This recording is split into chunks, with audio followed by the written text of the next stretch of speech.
Good evening, everyone. It is November 13th, 2025, 6 p.m., and I call this meeting to order. Could I ask Mr. Mercer to do that invocation? All right, everybody can bow their heads. Lord Jesus, thank you for getting us here tonight to this county meeting. Be with each and every one of us. Let us discuss the business of the county, and your will be done. In Jesus' name we pray. Amen. Amen. I'd like to ask Mr. Tony Hughes to do our pledge, please. Everybody stand, please. I pledge allegiance to the flag of the United States of America and to the republic for which it stands, one nation, under God, indivisible, with liberty and justice for all. Thank you. Our first order of business tonight is a presentation. I'd like to ask the fifth grade football team to come up, please.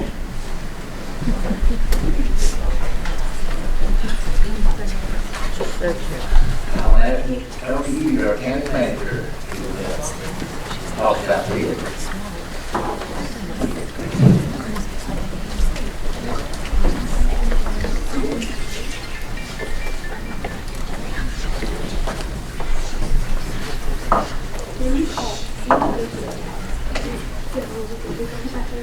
Before we get started here, I do have one little thing that I want to touch base on before we get started introducing the team. I'm going to ask if there's a Miss Hope Cole here. If so, stand up and wave at everybody. Okay, what I understand, these young men went out on the field and battled for the Super Bowl. At the end of the game, this young lady decided to charge the field before the parents had permission to head down. And everybody got a big laugh out of it, I think, but we appreciate the kind gesture and everything we've heard from everybody on it. It was a good laugh. But anyway, I thought we were trying to, Miss Gay, actually pull it up, let everybody actually physically see it. And if you can make this happen before we get through, we'll share the real story. Anyway, I want to introduce the coaches. Head coach here is Mr. Noah Underwood. Assistant coach is Casey Jones. Matt Gutierrez. Did I do it right? No. Gutierrez. Close enough. All right. Bo Wright, Trey Gunner, Jeff Cole, Chris Collins, and Chad Underwood. So I'm going to turn it over to Coach Noah Underwood here and let him make a presentation to the boys.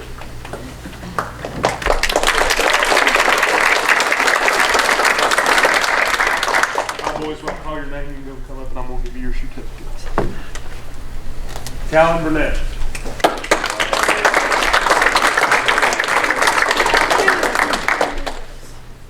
You got him? Liam Chandler.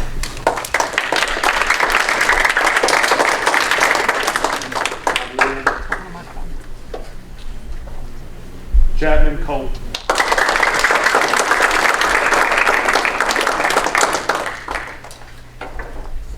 Nash Collins.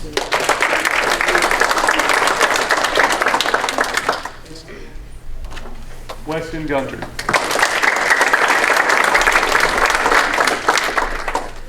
Grayson Gutierrez.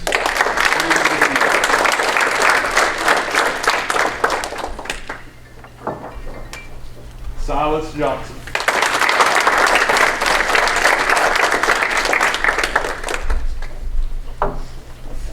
Cash Jones.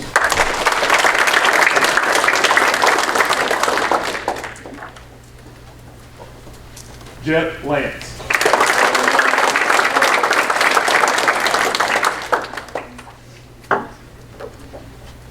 Ross Libertor.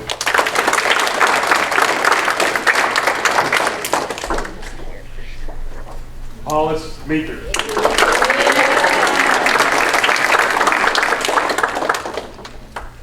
Louis Montesino.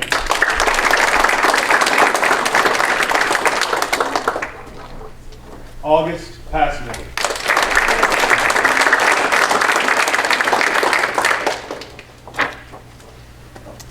Aiden Patterson.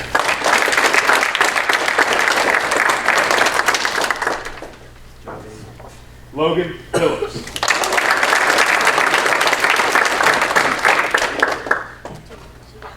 Noah Sandoval.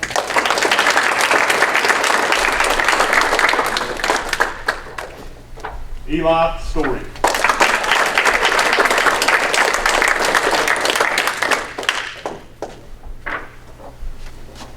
Jonah Underwood.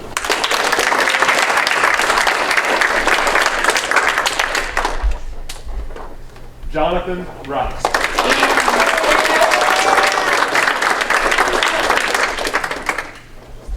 Sawyer Yancey.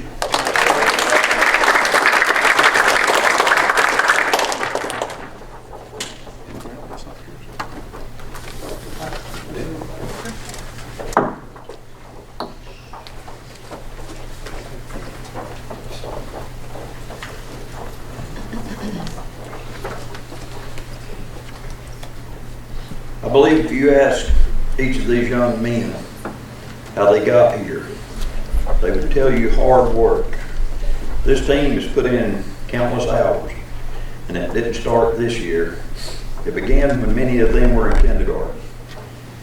There were seasons when they barely had enough players, just 14 on the roster, leaving only 3 subs that made the playoffs in the 1st, 3rd, and 4th grade. But each time felt as though the game, they came up short because they didn't make it to the Super Bowl. But they have never truly come up short. As we reflect back, our hope is that they realize every inch of progress, every season of perseverance brought them closer to this goal. This team is well coached by men who have taught them that being part of something bigger than themselves is what truly matters. Coaches who both demand and give respect on and off the field. Coaches who lead in prayer, mentor with patience, and teach how to face adversity with strength. These volunteers show up not just to coach, but to impact young lives. Many of them coach multiple sports, and we deeply appreciate their dedication to the recreation department. While we're thrilled to see these young men stand tall as Super Bowl champions, there's so much more to celebrate than their record alone. To the parents, thank you. Thank you for trusting us with your children, for investing your time and support in our coaches and our recreation department. Parents play a vital role in a team's success, and this group has truly set the bar high. We're grateful for each of you. Congratulations, 5th grade Mountain Football League Super Bowl champions.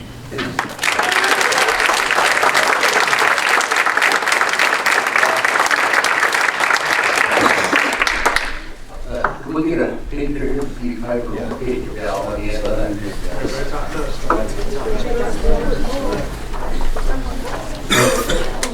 Make sure your certificate. Make sure you can see my lens so they can see you. Susan's a young man, I can't really see him. Got there. Good. You see everybody? Yeah, I can make that out. Do a 1, 2, 3. 1, 2, 3.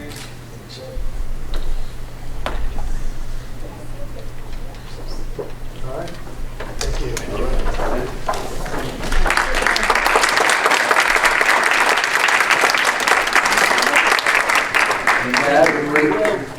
Thank y'all. Thank you.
I hereby approve the minutes from the October 16th, 2025 county meeting.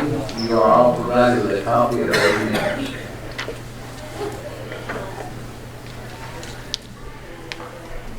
Number 2 is an amendment. The agenda for the October 16th, 2025 agenda must be amended as the printed copy provided to everyone and posted online at the date of October 18th, 2025. The meeting was held on the 16th, and the meeting itself was shown on the website as the 16th, but the agenda had the incorrect date. I hereby amend the October 16th, 2025 agenda to have the correct date that the meeting was held. Number 3 is proclamation. There are more than 145,000 retired educators in Georgia, 33,000 plus of whom are members of the Georgia Retired Educators Association. The Retired Educators of Georgia donate thousands of hours of volunteer service and make invaluable contributions to the welfare of their respective communities across the state. It is appropriate that a day be designated for citizens to express their appreciation for the contributions that retired educators have made and continue to make for the betterment of human lives and for society. It is for this reason that I hereby proclaim November 2nd, 2025 as Retired Educator Day in Union County. This proclamation was signed and presented on October 22nd, 2025 with representatives from the retired educators here locally. Number 4 is business license. Everyone has been provided a copy of the list of business licenses issued in Union County from October 13, 2025 to November 12, 2025 for the purpose of operating a short-term rental in Union County. I hereby approve all the business licenses contained on the list provided, and this list will be made part of the minutes. Number 5 is adoption. I hereby adopt the revisions to the Title VI plan for the Union County transit system. The only revision that was necessary is updating the Title VI coordinator. Ashley Holland was previously the Title VI coordinator for the transit system, and she left employment with Union County a few months ago. Jennifer Mayhem is the Civil Rights Compliance Officer for Title VI coordinator for Union County as a whole, so we are just making her the same for the transit system. Number 6, adoption. I hereby adopt the revised drug and alcohol testing policy for the Union County transit system. The contacts on this policy had to be updated. Union County is required to name a drug and alcohol program manager, a medical review officer, and 2 substance abuse professionals as part of this policy. The previous program manager was Ashley Holland, and the new program manager is Shannon Prater. Number 7 is an agreement. I hereby accept agreement amendment 1 between Thompson Consulting Services LLC and Union County, Georgia to amend the original agreement for the debris monitoring service signed on December 17, 2020 with a new term which shall be for 10 years from the effective date of October 15, 2025 and to update the positions and hourly rates. There is no cost for this agreement unless services are utilized. Number 8 is the lease. I hereby accept the lease between Union County and DPI Leasing for copier lease and toner for Union County Clerk of Court's office in the amount of $229 per month. The duration of this lease is 36 months with an effective date of October 15, 2025. Number 9 is a resolution. I hereby adopt resolution R-2025-43 requesting local legislation to provide for a technical fee for probate court and other related lawful purposes. Probate court has requested that local legislation be passed in the upcoming legislative session to allow for the court to collect a technology fee for the filing of each civil action and with the imposition of any criminal fine to provide for technology upgrades as needed. I support this request and ask members of our legislative delegation to propose such legislation in the 2026 session of the Georgia General Assembly. Number 10 is a resolution. I hereby adopt resolution R-2025-44 approving a SPLOST intergovernmental agreement and authorizing the commissioner to execute the agreement on behalf of Union County. This agreement will be between the county and the city of Blairsville concerning a continuation of the county's 1% special purpose local option sales and use tax. This intergovernmental agreement addresses the disbursement of SPLOST proceeds among the city and the county. This will be a continuation of the current SPLOST, which is 1 penny on every dollar spent in Union County, and is not a new or additional tax. The current SPLOST will end in March of 2027. The duration of this SPLOST will be from April 2027 to March of 2033. Number 11 is resolution. I hereby adopt resolution R-2025-45, appointing Gavin King to the Board of Directors of the Union County Development Authority to fill the remainder of the term vacated by Mr. Doug Anderson. Mr. King's term will begin today, November 13, 2025, and expire on May 31st, 2027. Gavin was serving as an ex officio board member and will now be a voting member of the Union County Development Authority Board. Now I'll turn it over to Mr. Tony Hughes, our county manager, for a county operation update.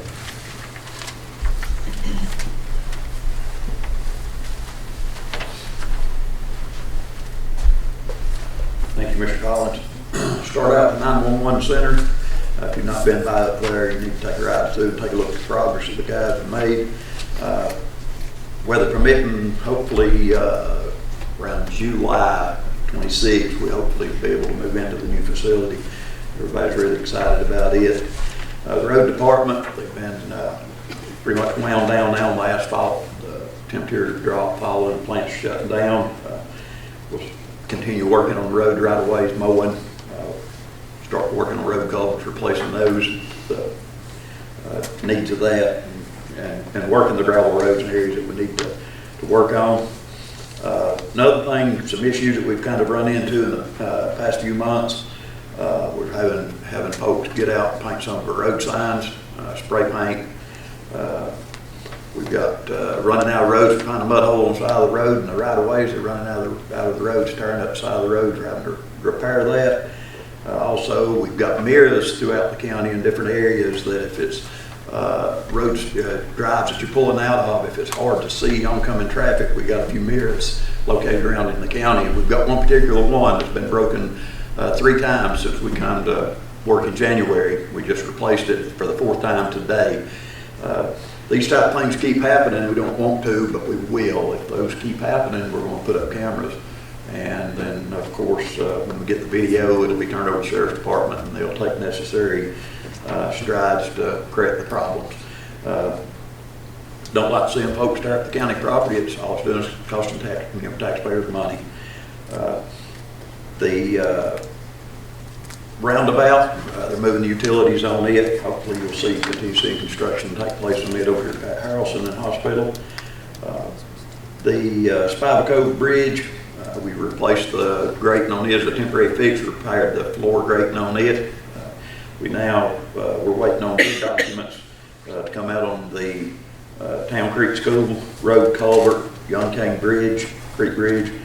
And once we receive those documents back, all 3 of those will be put out to bid under one bid from one contractor.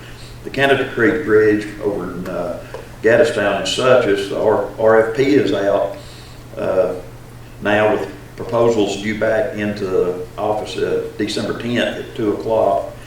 The indemnity agreement has been signed with the property owner over there for installing a temporary bridge at Kansas Creek, hopefully starting the new bridge early months of 2026.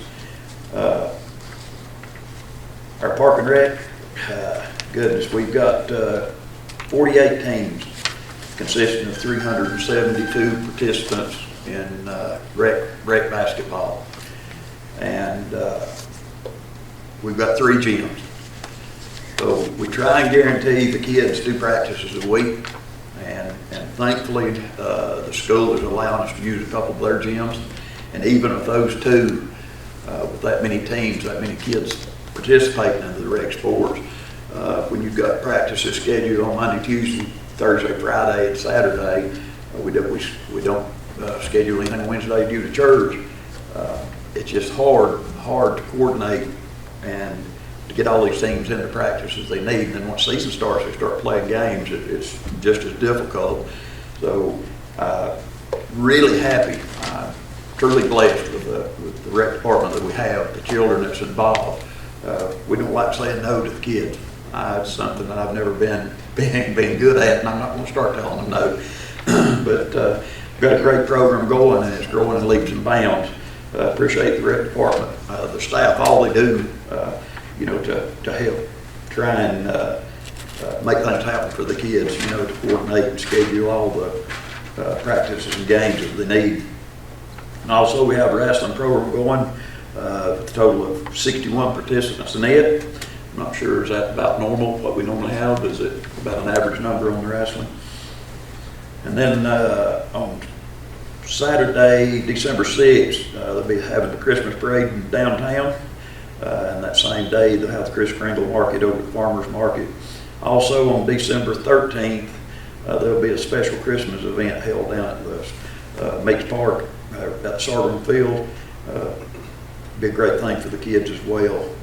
Keep an eye out on that for the information coming up pretty soon on that. Also, Byron Herbert Reese, View Grill, they both have special events coming up as well before Christmas. We're having to put a new roof on the courthouse. The RFP is out on it. We'll be expecting the bids got to be back into the courthouse December 3rd at 2 p.m.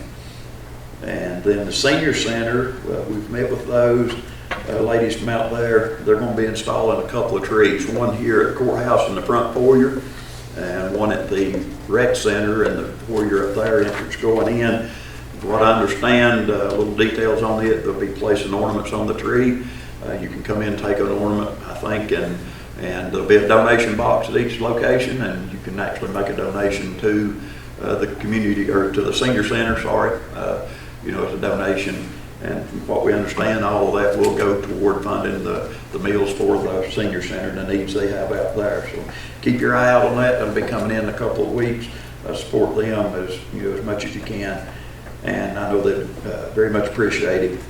And one last thing, we got a call Tuesday on a missing person up around Byron Herbert Reese. The last they saw, they've got a camera at the top, and they actually saw him at 10:30 Tuesday morning.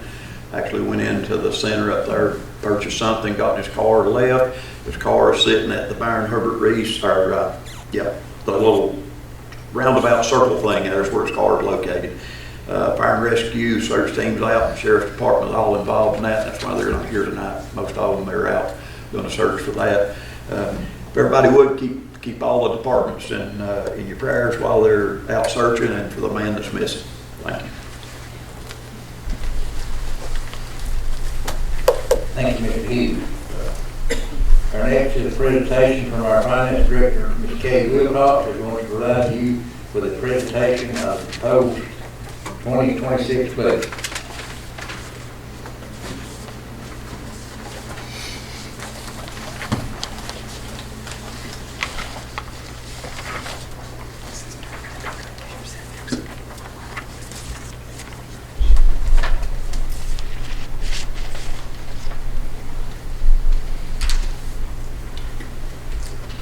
Just a moment to warm up.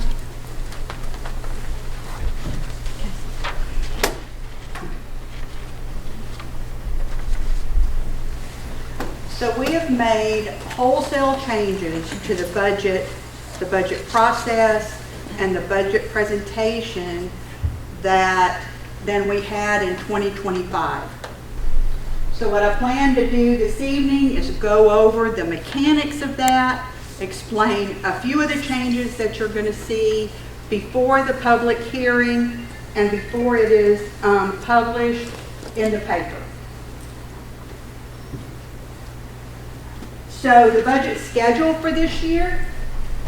So I will do the part one of the presentation now. On November 19th, the preliminary budget will be officially presented to the commissioner by the finance department. And then it will also be posted on the county website and in the North Georgia News with notice of the meeting for public comment. Then on November 26th, it will run again in the paper. And then on December 2nd, we will have the public hearing for comments. And then on December 16th, at the regularly scheduled meeting, we will have, that's when the budget will be adopted. So this is the timeline that we're working with.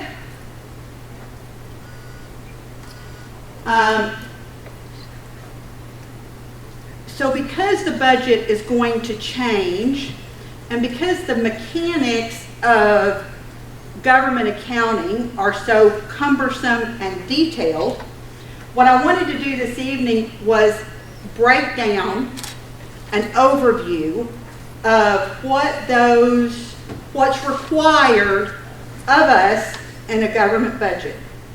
So if you look here, the Georgia Code, Title 36, Chapter 81, details the budget and audit process that we're required to go through as a county. And you can find that at the Secretary of State's office. And then also the Uniform Chart of Accounts. So we have a chart of accounts to follow. This is set out by the state of Georgia, and you can find this in the Department of Community Affairs website. So the basic framework of government accounting has three parts. First is funds, then functions comes underneath funds, and activities come under that. And just briefly, I will explain. There are three types of government funds. The types we use are government and proprietary, and we will go over that. So the general operating or the government fund that we use accounts for all the financial resources of the county except those that are committed. And I'll explain that commitment. So this account is supported by taxes, grants, and similar revenue sources. The operations and machinery budget, or the general budget that will be presented, works from this account. And then additional government funds may be created at the discretion of the governing authority. So we have one other government fund that is economic development. This was set out for specific purposes, issuance of bonds, and that sort of thing. So that's why that is a separate fund. Then we have special revenue funds, and these are unrestricted. So we have the 911 is required to be in a separate fund, and the law library. So these account for the proceeds of specific revenue sources. And this may be because the state of Georgia wants to compare all the counties in Georgia, so everyone is required to report a separate fund. And then special revenue restricted funds. So these account for specific revenue sources that are restricted or committed. So funds are restricted when there are limitations imposed on those funds by federal or state government, or grantors, meaning if someone donates the money to go into a fund or wants to, some entity wants to make a donation and they say, we only want this to support this particular thing. That's what these funds are for.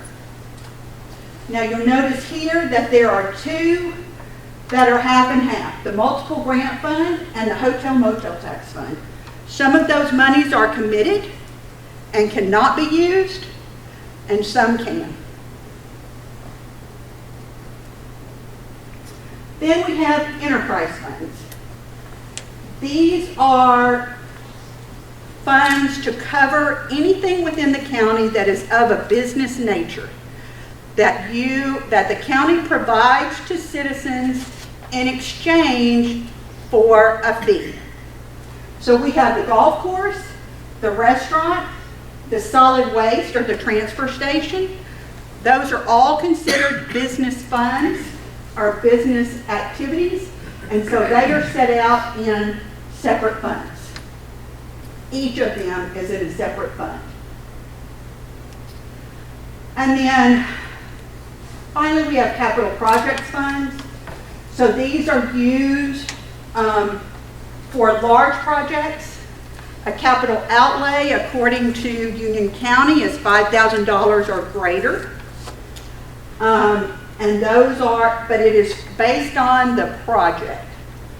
So the current capital project revenues that we currently have, or funds, we have broadband infrastructure grant and also water improvement grant.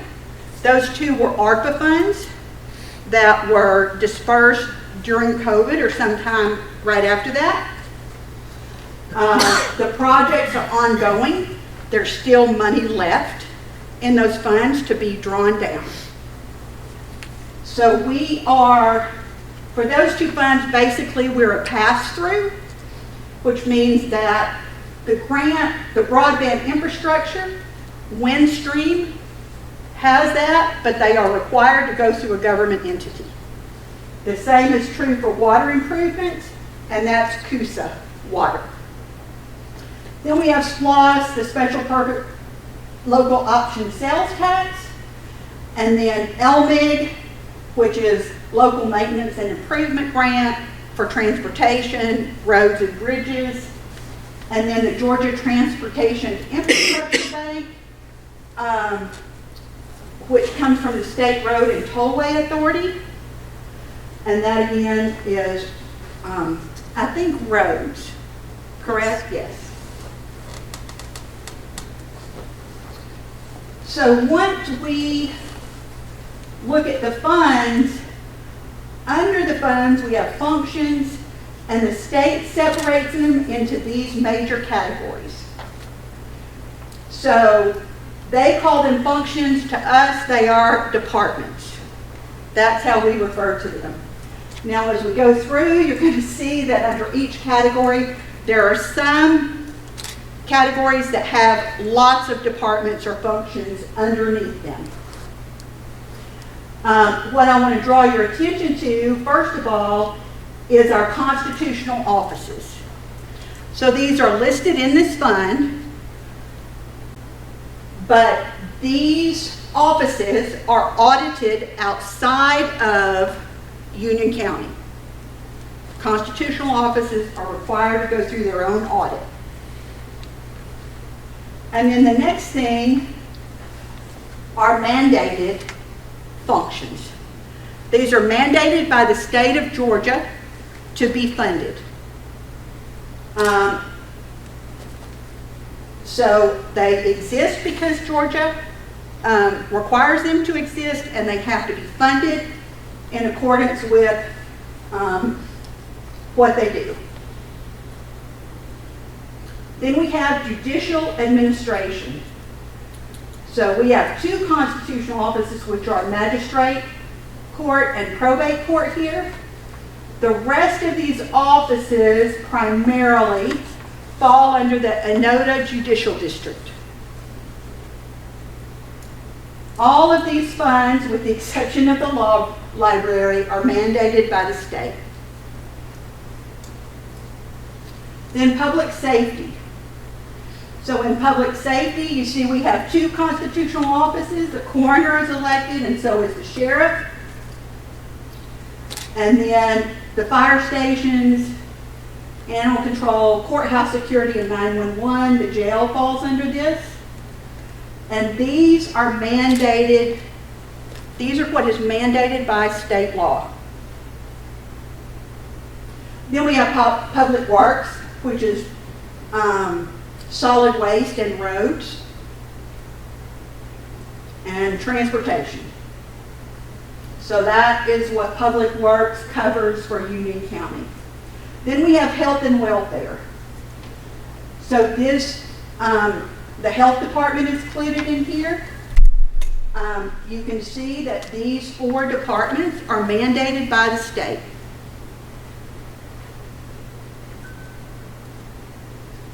And then recreation. In the past, recreation has not been shown in the primary budget. It has been shown as operating transfers out in one lump sum. What we've done is we have added these to the primary budget and the primary accounting system. So this year, you'll be able to see the public as well as the state to see what these departments, how they're serving. And then finally, housing and development is economic development and building inspections. So those are our departments. And then we get to activities, which are broken down here. And the state has a list of these. Underneath these, they're very specific about what belongs under each category and how it should be numbered.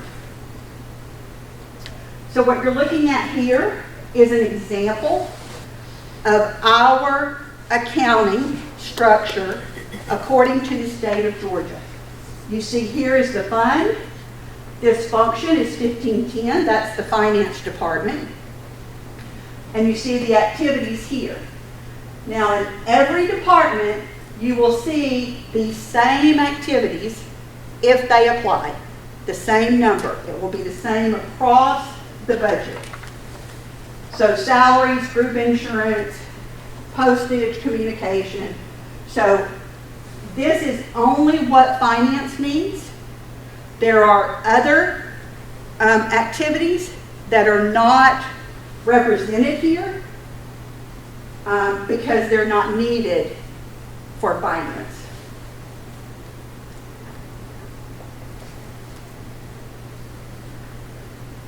Well, there we go.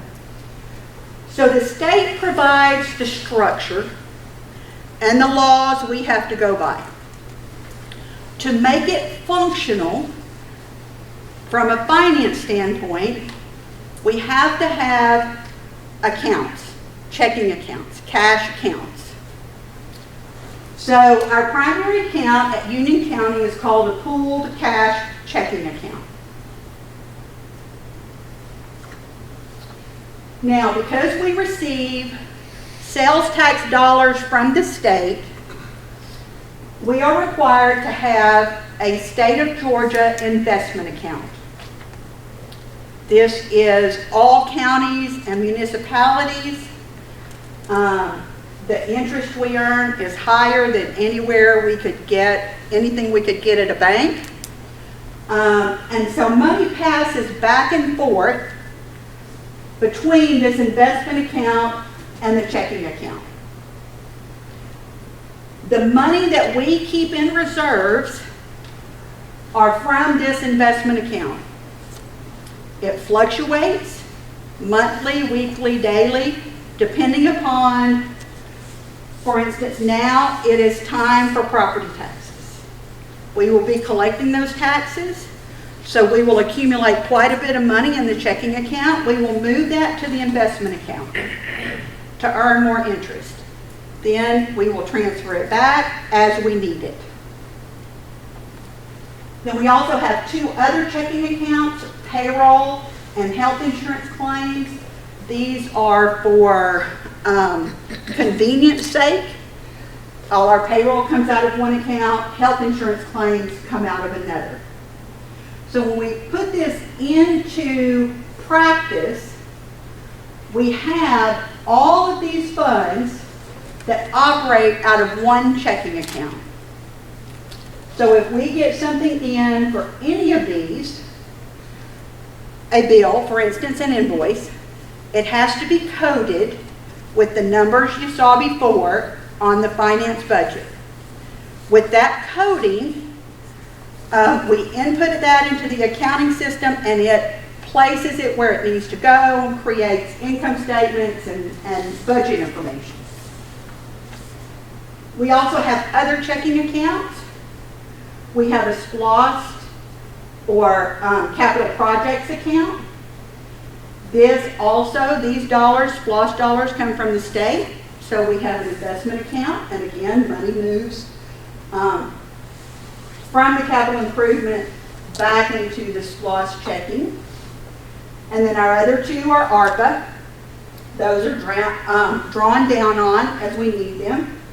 And then Economic Development and Accountability Court.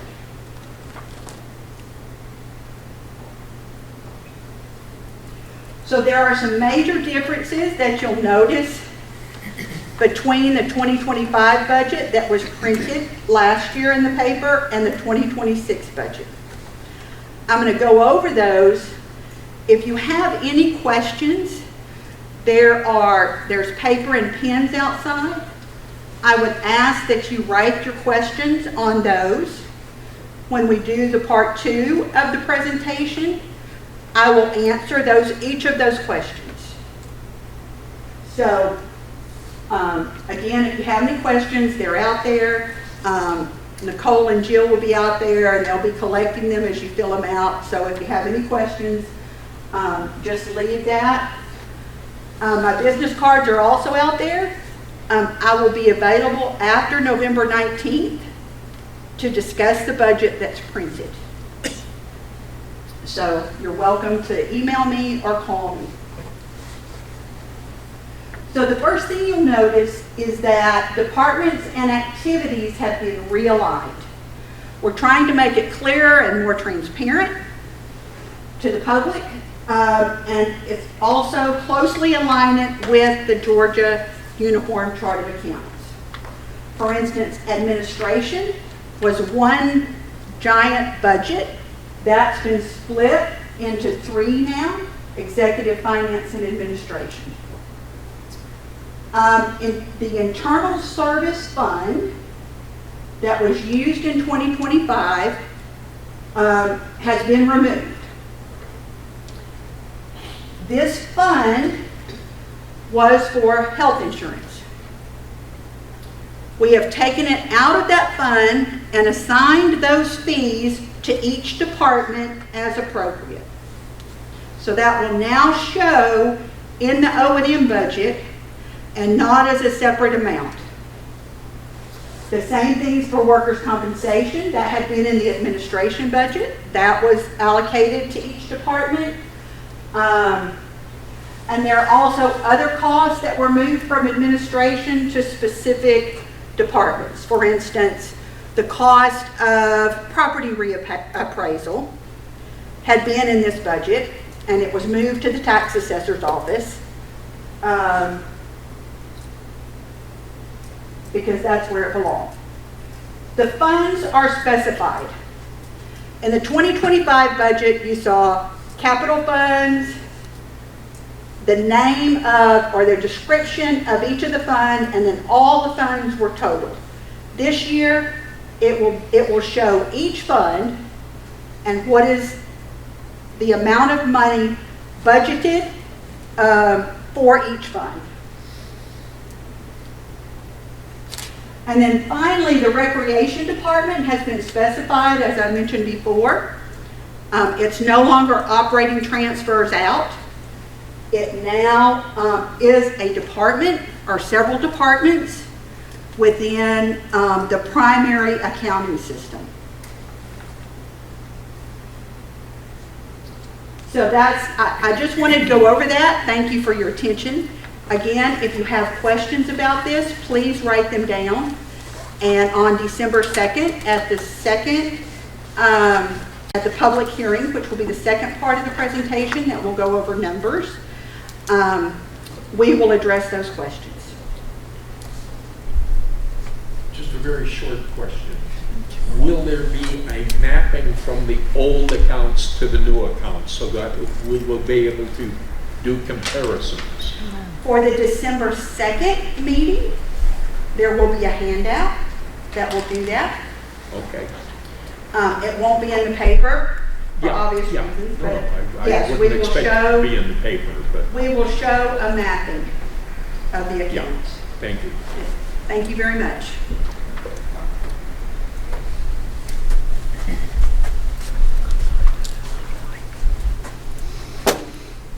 Thank you, Mr. Wilcox. This time, I'd just like to thank the office staff and Mr. Hughes for all the hard work and everything they do. So at this time, I'll adjourn the meeting and we'll take some questions and answers on anything except for the budget.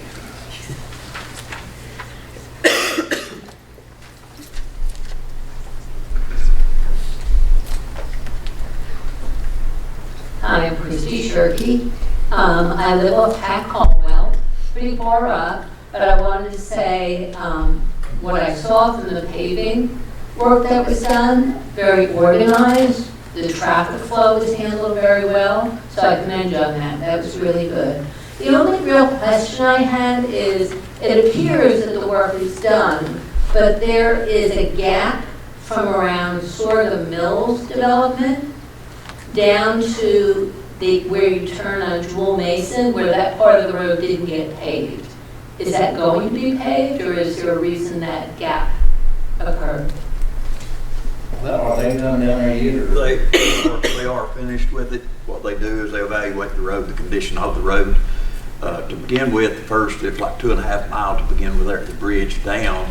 And then what happened is we had extra asphalt left on what the bid was. So they went down and picked up 2 other areas that the road was really bad, that they went ahead and kept that. That's the reason the void's between them. But the section between is, the asphalt's okay right now.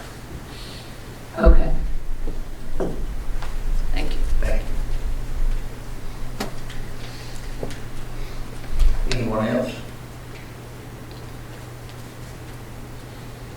Well, if not, I thank y'all for coming tonight, and y'all have a safe trip home.